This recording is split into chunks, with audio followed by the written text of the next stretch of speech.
everybody. It's Allie, and welcome to our Y&R Chat for Sunday, September 14th, 2025. Wait, so are we not rescheduling the launch party? Are we not going to be able to see our entire cast in 50s themed fashion? Thanks a lot, Kane. Y&R must be under the impression that I care more about fascinating business intrigue, high stakes plots more than fashion. No, just kidding. It's great, but I'm wondering how in the world Kane managed to pull this whole thing off. How did he manage to cancel the entire party without anybody knowing? I feel like Abby must be really letting the place slip. If Kane was able to cancel her entire staff, all the servers, all of the caterers, everything got canceled and she never knew a thing about it? Well, that is disappointing. But Kane had a different kind of party in mind. Kane said, "Billy, I cannot let you launch Abbott Communications only to let Victor crush it." Remember Victor? You know him, the real enemy, the guy you really hate. Focus all of your attention on that for a second. Oh, he is crafty. Canceling the party without anyone knowing really demonstrates how crafty he could be. And then to just spin the whole thing to this focus on Billy's hatred for Victor, he is just using that to his own ends and means. And I honestly have to give him credit for it. He is standing his ground, and he knows who and what to weaponize. Kane is not going to let Victor blackmail him. Kane is not going to just hand over his AI superpower to him. So instead, Kane is going to hand his AI superpower over to Billy. Oh.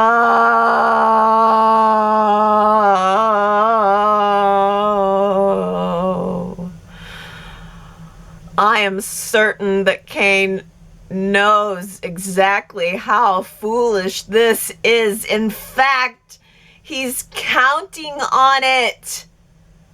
Giving an AI destructor robot to Billy Abbott is like giving an atomic bomb to a toddler. It's not going to end well for anyone. OMG, when Jack and Diane found out that the party was canceled, Jack's no comment went viral. That tickled me to no end. Your no comment just went viral. Oh boy.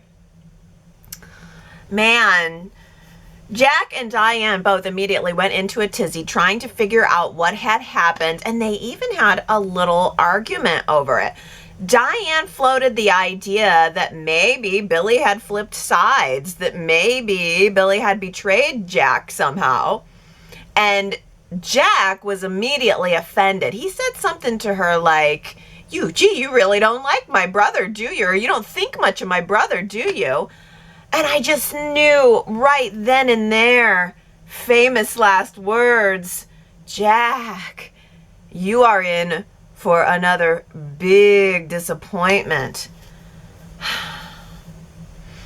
I think Jack was trying to give Billy the benefit of the doubt, but all the signs were there. Jack shows up at Billy's place, asking all the right questions.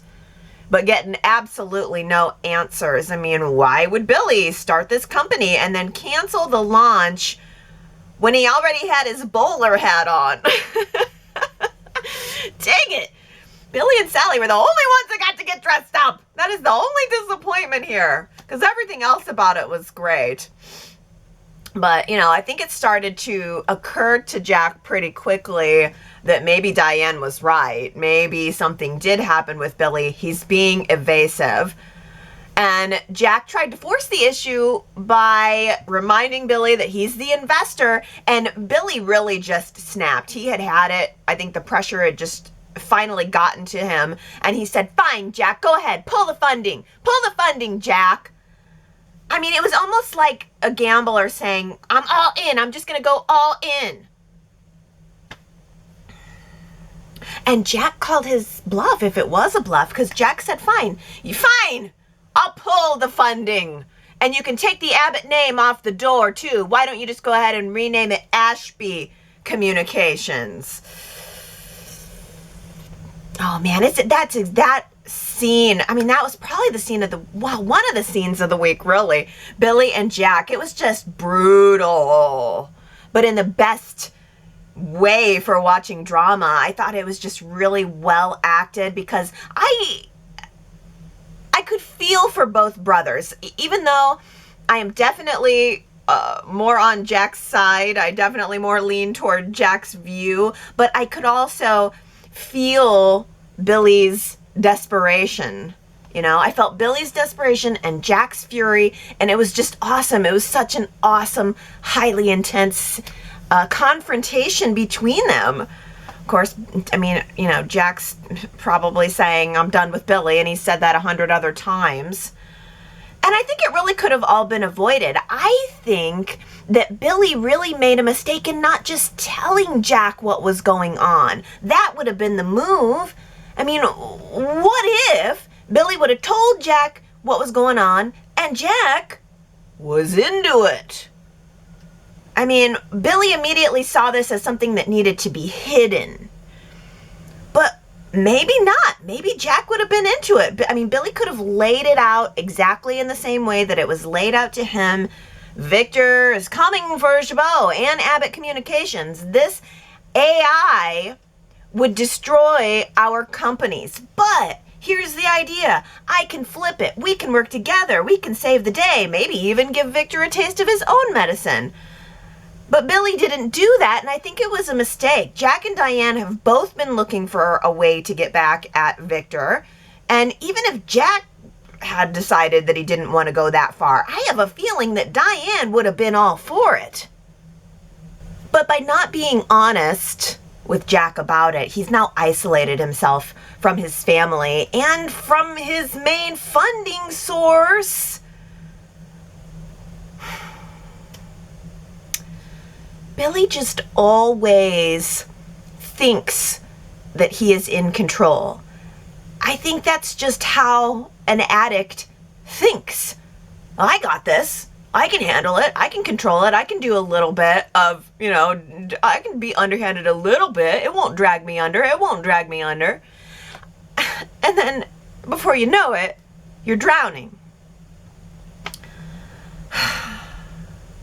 Billy thinks that he is going to outsmart Kane.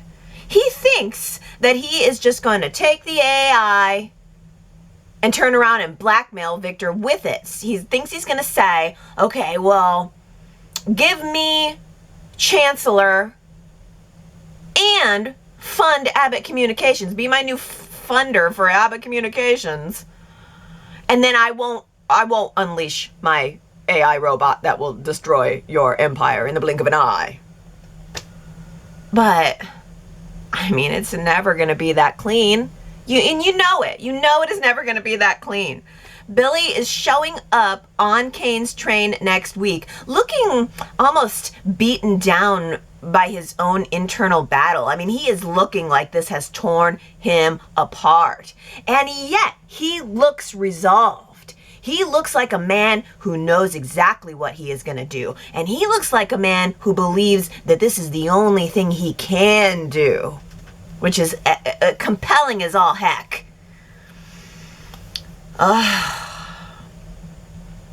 And also in that preview, Sally is at the Abbott mansion, presumably to talk to Jack to get him to reconsider the funding.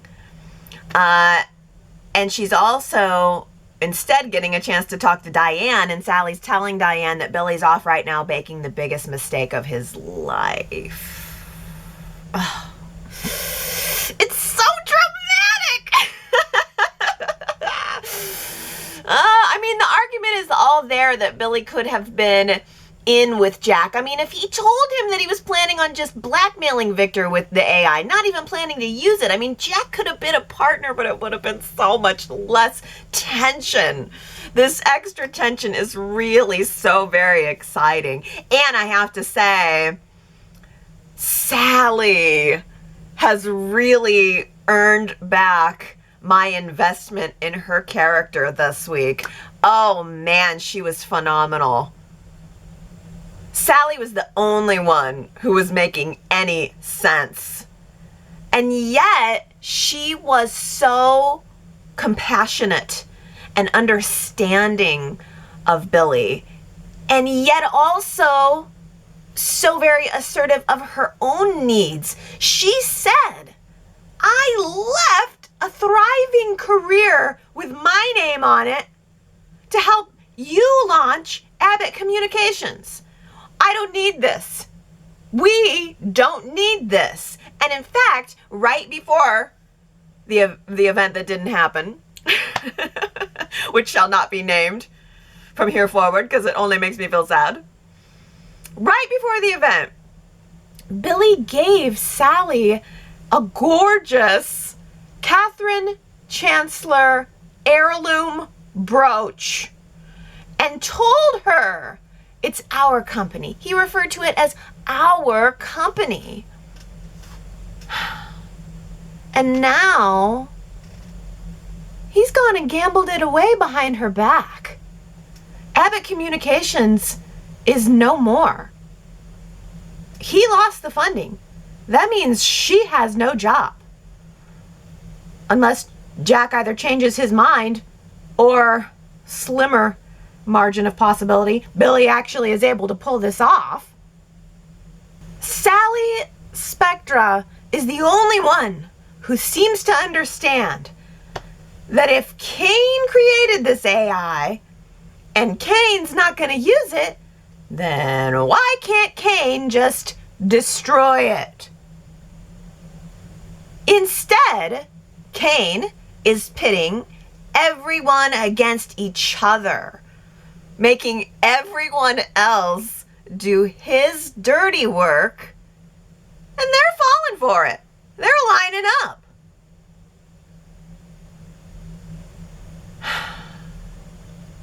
Sally actually went back to the party, in quotes, after they had already left. She went back to try to talk to Kane and to give him a piece of her mind, really. But instead what she got was Phyllis giving her a piece of her mind, which was incredibly accurate and agonizing. I mean, Phyllis said to Sally, girl, you are in a love haze right now. Oh, you think that you're the one who can handle him. You think he needs you, and you're the one that's keeping him on track, but deep down, you're terrified that you're gonna lose it all. Stop deluding yourself. Ugh.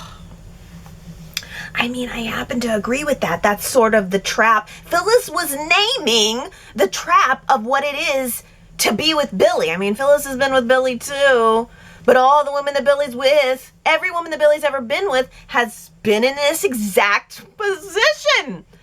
It's his pattern. And I agree with Phyllis. I feel terrible for Sally, but I agree with Phyllis. And yet I find it pretty ironic coming from Phyllis, considering that that's the exact same thing that Phyllis has been doing with Cain. Oh, I'm the only one who understands you. I'm the only one who can help you. Give me your secret weapon and I'll do all the dirty work. I fail to see the difference. Wow. What a tangled web we are weaving here. I trust no one. Except Nick. I trust Nick. Because at the end of the day, I know that Nick just wants Nookie. And for everyone to be happy and yada, yada, yada. But mainly Nookie. See, I get him. I understand his motives. You didn't think you were going to hear the word Nookie today, did you, my friend?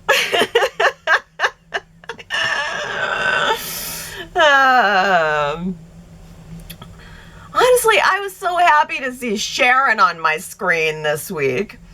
And it is clear to me that Sharon's role in all of this is to try to stop Nick from rushing in to save Phyllis, which is funny. It just switches off because, I mean, a couple of months ago, I'm sure it was Phyllis trying to stop Nick from rushing in to save Sharon. So it's a nice, like, cycle that's constantly going on there.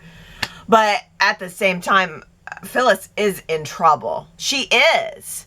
Phyllis is officially caught in the crosshairs. She's in Cain's crosshairs, Victor's crosshairs, I don't know, Michael's crosshairs, Nick's all up in it. I mean, Phyllis is in the middle of this whole thing way more than anyone else. And she stands to take the biggest hit. She stands to be the one who's going to go down. She's the one who knows the technology. I hope she knows what she's doing. Because Nick told her all about the AI and what Cain was planning. And on the surface, she seemed genuinely shocked and appalled. Like he had given her some information that she didn't already know and that she really needed to think about. But, I mean, she probably, when he asked her to research AI, she probably knew this already. I feel like she was acting to Nick like she was surprised.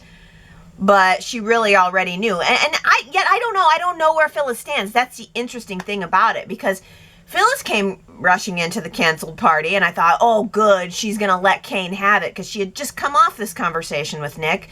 And I thought, oh, she's incensed. She's mad. She's going to be done with him. She's going to expose him. But she didn't. She appeared to either jump right back on board with Cain, or she's only letting Cain think that she's back on board with him. And I am not sure which one it is. Because on the surface, she is right there, right beside weird Cain.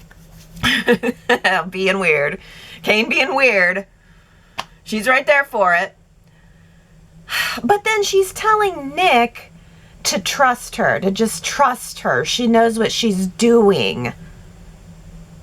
I mean, where have we heard that before recently?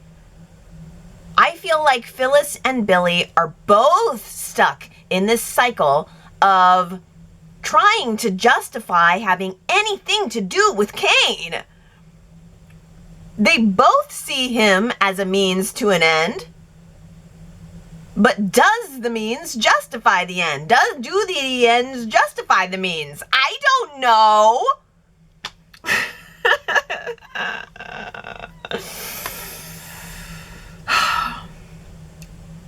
And now Michael's involved. Victor told Michael to go ahead and take Cain's double your money job offer. And Michael said, sure, what's my first assignment? And Cain told him that his, first job is to patch things up with Phyllis, which should be a major freaking red flag for Michael that Cain is planning to use Michael to dispose of Phyllis if and when he needs to. I mean, see, that's the thing. It seems to be Cain's operating procedure. Get someone else to do the dirty work so that he can technically keep his hands clean. And it all started with Carter. He got Damien out of the way, didn't he? I mean, you telling me that Kane never suspected that Carter was unstable? See, now I'm looking at it through a totally different lens because the pattern is repeating itself. Isn't it just funny how Victor started singing a new note about Claire and Kyle right as soon as Kyle blew it all on his own? I mean, coincidence? I don't know. It feels very crafty on Victor's part, to me anyway. Oh, Kyle, you passed my test. Oh, no, yeah, oh, that's what he told Claire. Kyle passed my test. He loves you. And then Victor accidentally lets it slip to Claire about their contract that they had, the Kyle-Victor contract. And, you know, the strange thing is, Victor actually seemed like he didn't mean to do that. Because after Claire stormed out of the office upon learning this information, Victor was alone sitting there and he was like, oh no. Like he didn't mean to do it. So I don't know. Was this a genuine turnaround or a master manipulation? I don't know. It almost seems like he's getting what he wanted. Kyle and Claire problems, right? You know, as he's made sure his hands are clean. Maybe Victor and Kane have more in common than they think. Rule number 1, always keep your own hands clean. So Claire shows up at Crimson, runs into Kyle, and confronts him about all of this, of course. And I really liked her point that maybe the reason that he didn't tell her about the contract was because it could have cost him $5 million. I mean, I never really thought about him being as calculating as that about it all. I really believe that Kyle loves Claire, and I think his intentions were misguided, but I think he always loved Claire. I mean, I think he was tempted by Audra and, you know, desperate to prove himself to Victor, desperate to fix this problem for Claire. Because here's the thing, Kyle did stand his ground, and he did defend himself, and he did insist that he loves her, he only wanted to protect her. And to be fair, there was a point when Claire was going out of her way to try to change Victor's mind about their relationship. It was really upsetting to Claire that Victor would not accept them. She was bothered by Victor's disapproval. And so Kyle did go along with all of her attempts to placate Victor. He went along with it all. And I do think that Kyle deserves credit for that. And I think that probably is the reason why Claire didn't walk away from Kyle for good. I think Claire believes in what they have, and I think she wants to make it work. But the sting still stings.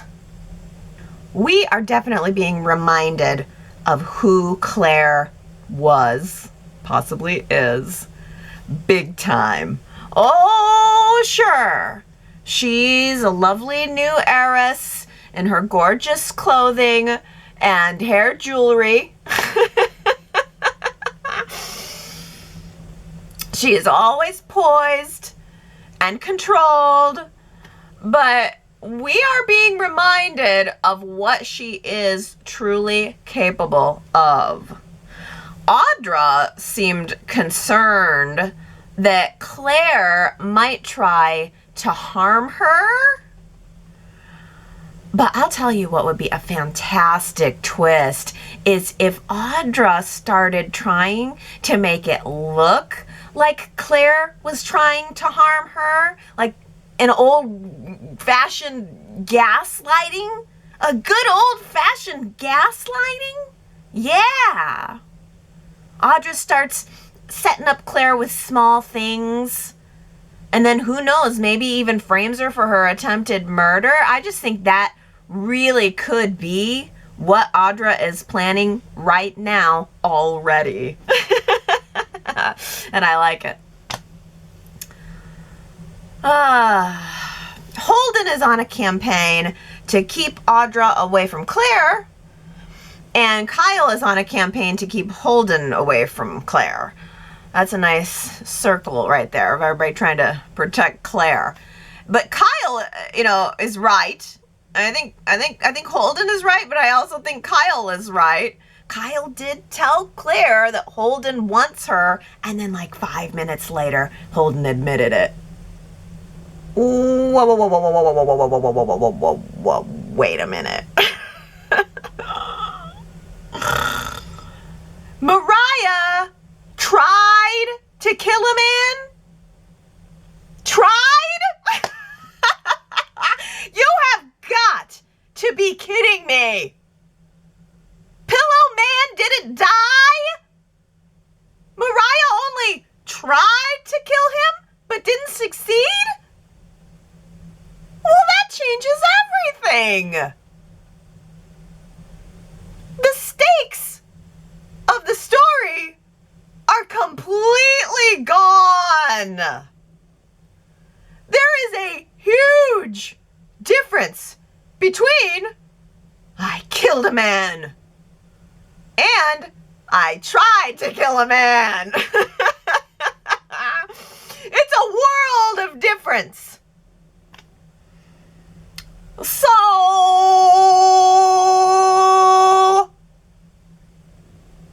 is this guy still alive and maybe he's blackmailing her? Because that is the only excuse that I can come up with that would justify Mariah needing to walk away from her family to protect them. Okay, if she had actually murdered someone and was fearing dragging them into it, it is way more understandable.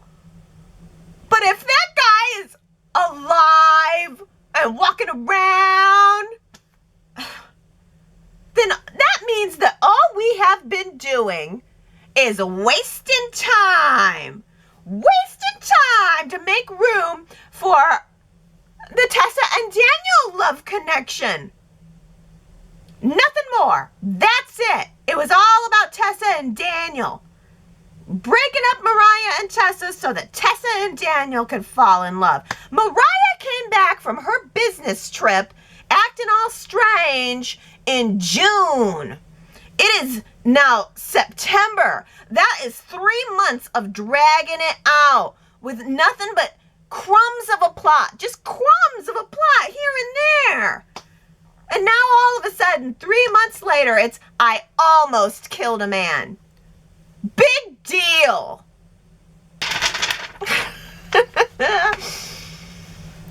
Predilection for twisted topiary. I am just wondering if there is any chance that any of you heard that sentence, that phrase, come out of someone's mouth on Y&R this week. Predilection for twisted topiary. I would like you to go to yrchat.com so that you can reveal the unbelievable human who said that this week.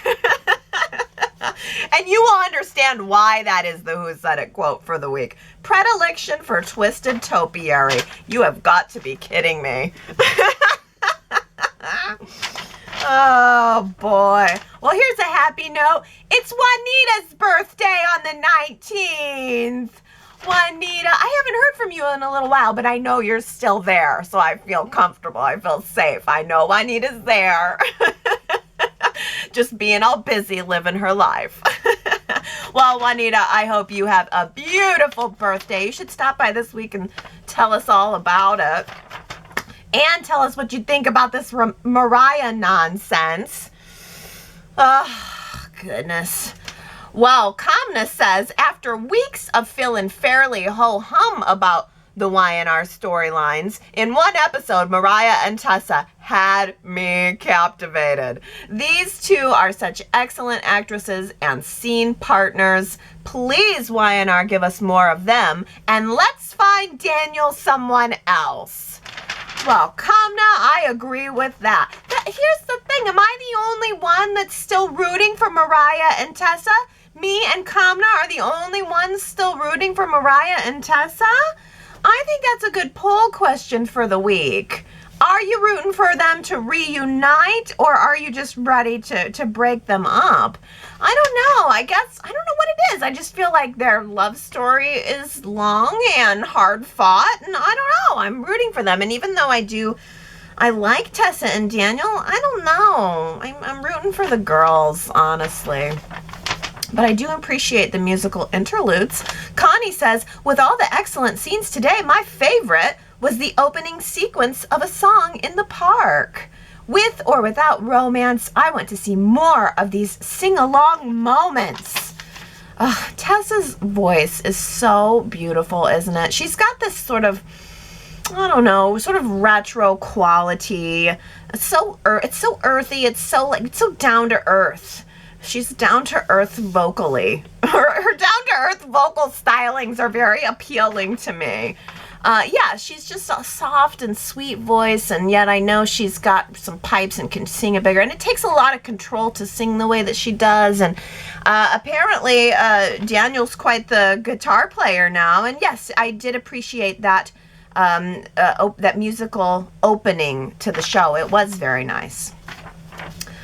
Margaret says, I am not sure I understand what Kane is doing. He is mortified by the thought that the letter from Madame de Leon is exposed, a con that he had nothing to do with and no knowledge of. But according to Kane, he built his business legitimately and wants his kids to be proud. And so he's concerned that his kids will think badly of him, that he's willing to let Victor blackmail him over it.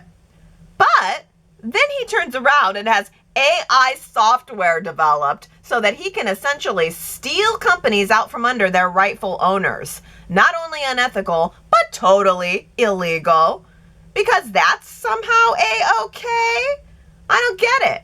The only thing I can think of is he had a much larger plan where the others use the software against each other and they all end up either losing their company or their freedom, except for him, keeping his hands clean and then swooping in to collect the spoils. Not exactly the model of integrity. I wonder how Charlie and Maddie, or Lily, would feel about their dad's plan. This is a great question, Margaret. I kind of think, I'm sure that he didn't just pull the AI program out within the last couple of weeks. I feel like this is probably something that Arabesque was developing on the sly, and I think he had every intention of using it. I think that's why he moved into Genoa City. That's why he was so confident that he was going to be able to take over everyone's business, because he had this AI in his back pocket the whole time. And it wasn't until he came face to face with Lily, and then all the murders happened, all the deaths happened, and he started rethinking how he's coming off, suddenly caring about the children's opinions and Lily's opinions. But you're right. If he had this developed at any point, he is definitely not the man that he wants to think he is. And he's right in the middle of a turnaround, and yet not, because his pivot was to just make somebody else do the dirty work so that he appears clean. I don't think he really is clean. I think he just wants to appear to be clean, so that he can get what he wants. In the end, it's about him getting what he wants, be it business or personal. Lily. Daisy says, if someone tells you who you are, they are trying to manipulate you. I think Sally figured this out about Kane. I'm now wondering if Kane is lying about having a powerful secret AI device. If it existed, then the creator would likely want to control it. If Kane stole it, then the programmer would likely have to would have created a way to track it. If Kane killed for it, then someone is looking for him. I think this is a grift. Maybe Kane put people inside his target companies, Newman, Jabot, Winters, who secretly work for him, kind of like what Holden does. So, with executives and family from the companies either wanting to work for or stop him, Kane can slither in the background and take whatever amount of money he wants from them, from their company, maybe even their personal funds, and then he can slink away in the dead of night, leaving in his choo-choo to create a mystery for everyone, which will take time for them to figure out. Colin taught him well. Perhaps this grift is Kane's homage to him. At least I hope it's a grift and there is no AI. With any luck, though, Phyllis and Michael will be the ones to save the day. Although Phyllis is still questionable, there is the chance that she realized what Kane was doing and will do whatever she can to protect her family. And with she and Michael working together, they might just be able to out-grift the grifter. Ooh, I like the idea, Daisy, that the AI doesn't even exist. That's kind of great. I never really thought about that. I just took it for granted. But you make a great point. That would be a really good twist if the AI never really even existed. But yeah, I mean, it is a grift. And I think you make a really interesting point that Phyllis and Michael are the ones who are poised to save the day here. Jamie says, my girl Phyllis is on fire lately. I almost spit out my coffee when she told Kane he's weird and not funny. She just gets me. You and me both, Jamie. I was wondering where you were. I needed somebody else to help me bring the Phyllis love. Perfect. You know, Gary says, is Phyllis sincere with Nick? Which I would think she would be. Or is she manipulating him? It surprised me yesterday when Kane told her, we're a team, when I thought she'd said she was out a few days before, only Phyllis put self-delusional blinders on and refused to hear it. Yeah, she said she was out a few days before. Yeah, so this is the good question, Gary. Where does Phyllis stand? It's strange because usually we know right where Phyllis stands, and where it stands now, I think we're not sure. I think she is talking out of both sides of her mouth, and maybe she's just planning on trying to land on whichever side benefits her the most. But Russell does make a good point that Phyllis was lying straight to Nick's face about the existence of the AI software. So their relationship is headed towards some rough seas. Yeah, I mean, there were some points where Phyllis seemed to be really genuine with Nick, and then there were some other points where we know she was lying to him. So I feel like Phyllis is making us think that she's still on with Kane, but I kind of think she's doing a Michael and working on the inside and maybe not going to let him get away with it, or at least maybe that's what I'm hoping. Steven says, Phyllis deserves congratulations for putting Nick in his place. Nick doesn't care that she might go to jail and won't even bat an eyelash if Victor uses the AI against Cassidy first. Trademarked. He might counsel against it, but he lacks the moral fiber to say, Dad, Adam, if you don't listen, it's a Gail, I know that means prison, but I'm not sure how to say it. Sorry. Phyllis, for goodness sake, warn Sharon. Meanwhile, Kane continues to entice Victor with Michael now as an unwitting henchman. Undoubtedly, Michael's phone is infected with a GPS tracker and a bug. The telephone call while Michael was in Victor's office is hardly just a happy coincidence, and Kane's episode-ending smirk says it all. Exactly, Stephen. I mean, of course Kane knows that Michael's working for Victor. Of course he was going to know that Michael was going to go groveling to Victor to get back into his good graces. You are so right. And as far as the tracker, too, like, yeah, duh. Of course, if he's got superpower AI, then he is definitely listening to every single phone call that Michael makes, and he definitely knows that Michael went to see Victor. Duh. Well, Tavi says, I really like the show right now. I think the show's building a strong young set with Claire, Holden, Kyle, and Audra. Now we got Lucas Adams coming on as Noah and Matt Cohen playing a new cop. Having Billy basically substitute his gambling for Chancellor is brilliant, and Jason and Courtney are killing it. I even like this AI stuff. You know, Jason and Courtney are killing it, I have to say. And yeah, it's Billy's gambling addiction is just really coming through. Russell says Billy's little side plan to blackmail Victor into funding Abbott Communications will never work. Victor would let his whole empire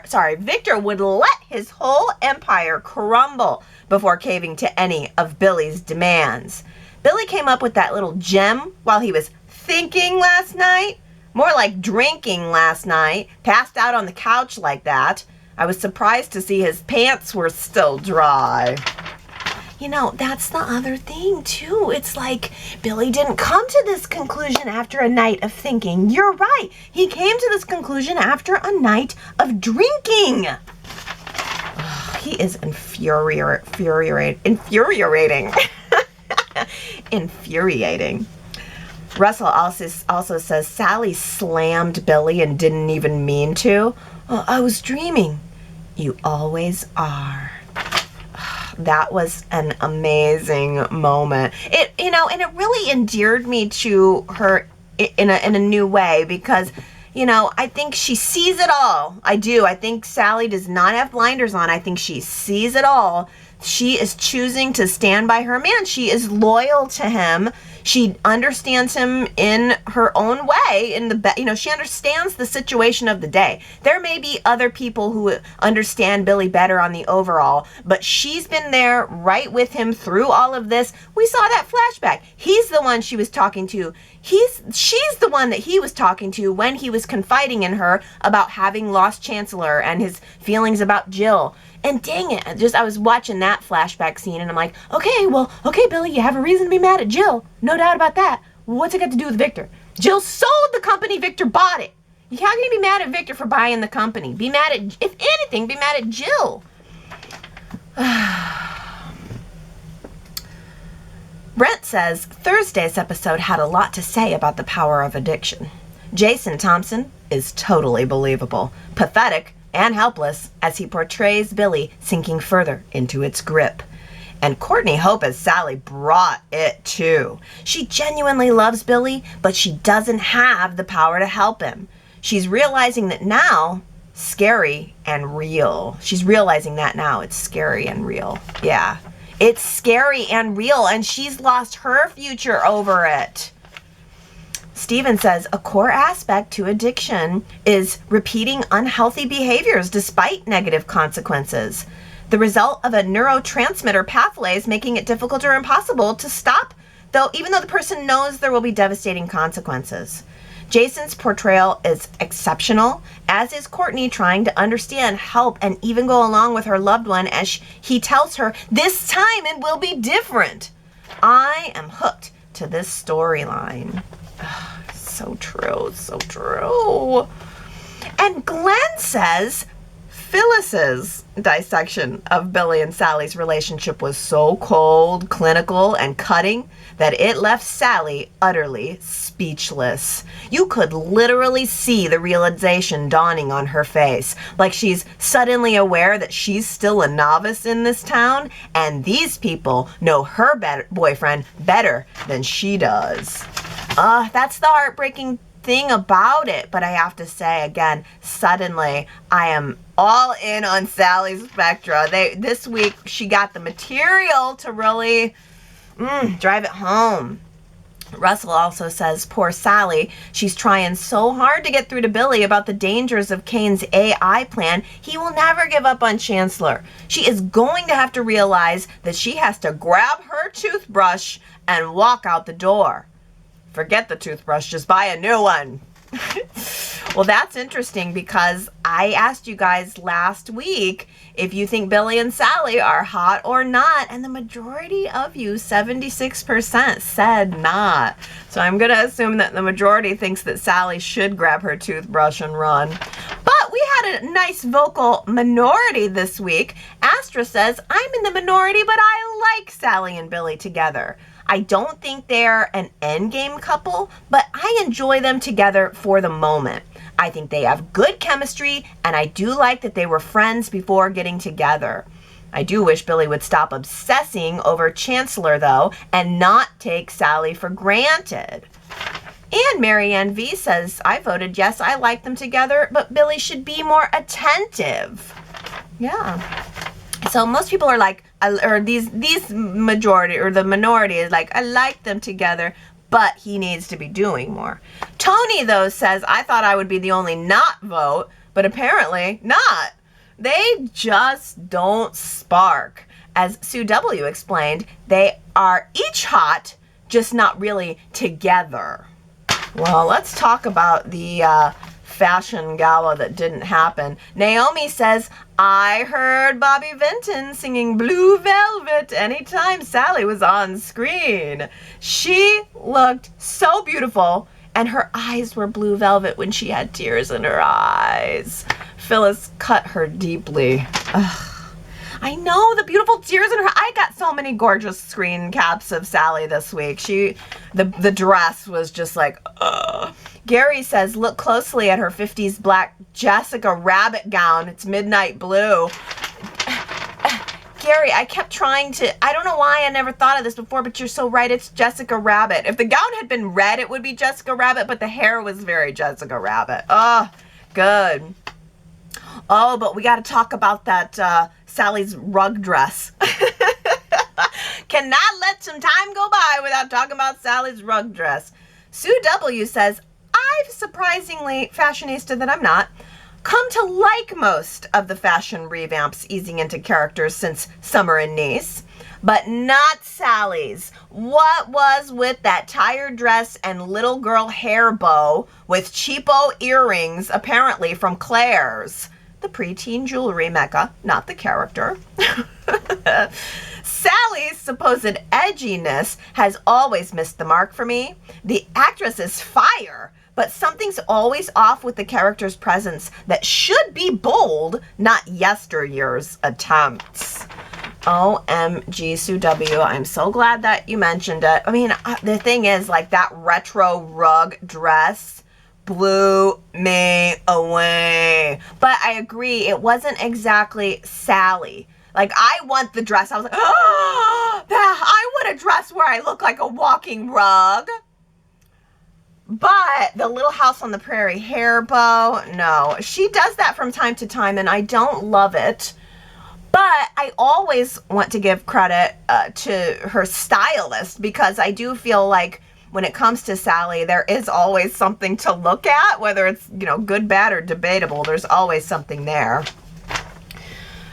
Kamna says, I might be getting over analytical here. No. Go ahead, Kamna, go ahead. Please be over analytical. But I really love what they're doing with Kyle and Claire's storyline. They are showing how a modern day young woman like Claire does not want or need a man who tries to constantly play the protector and decision maker.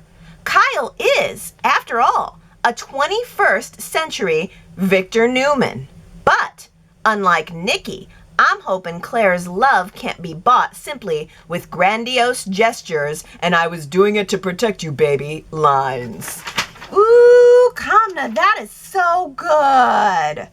Claire is the modern day Nikki who puts her foot down. I like it. Sue W. says Nikki is definitely a kept woman. And it definitely works for her. That's all that matters. You do you, Nikki.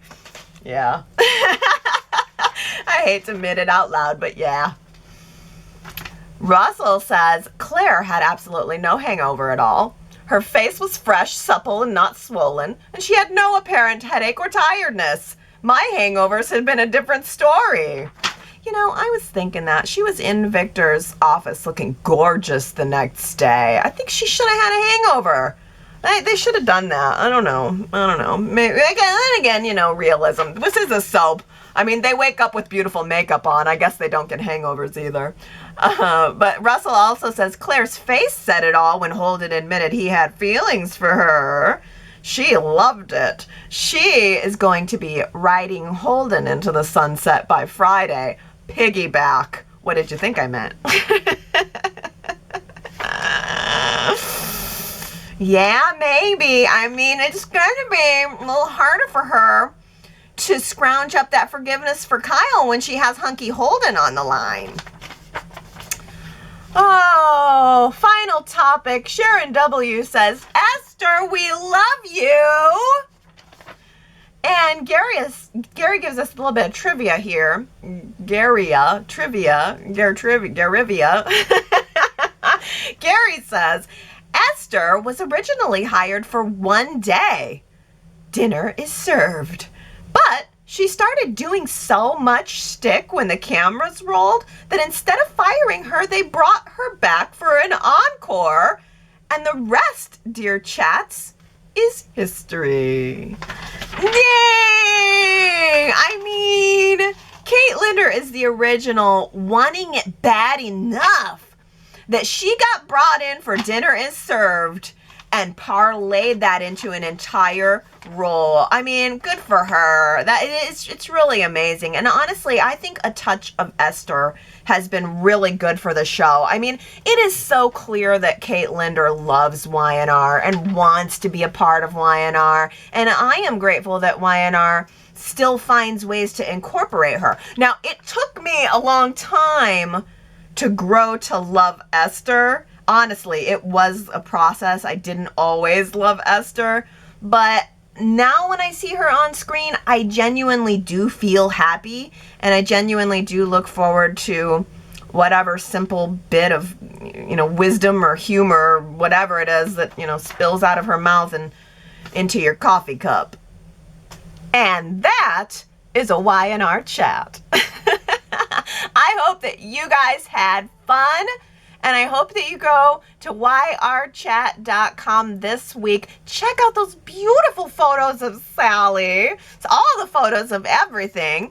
Vote in the poll. I want to know if me and Kamna are the only ones still rooting for Mariah and Tessa. Tell me, go and check out and see who said that ridiculous quote that I don't have in front of me right now, but it's so ridiculous that you need to.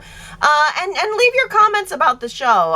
That's the best place to where I consolidate my comments, and those are the ones that I really dig into and pull for chat. So if you have something to say, yrchat.com is the place to do it. But I am going to continue to give my comments here on video and podcast weekly, starting right over again with the cycle next Sunday. So I will see you then. I love you guys. I hope you have a good week. Bye.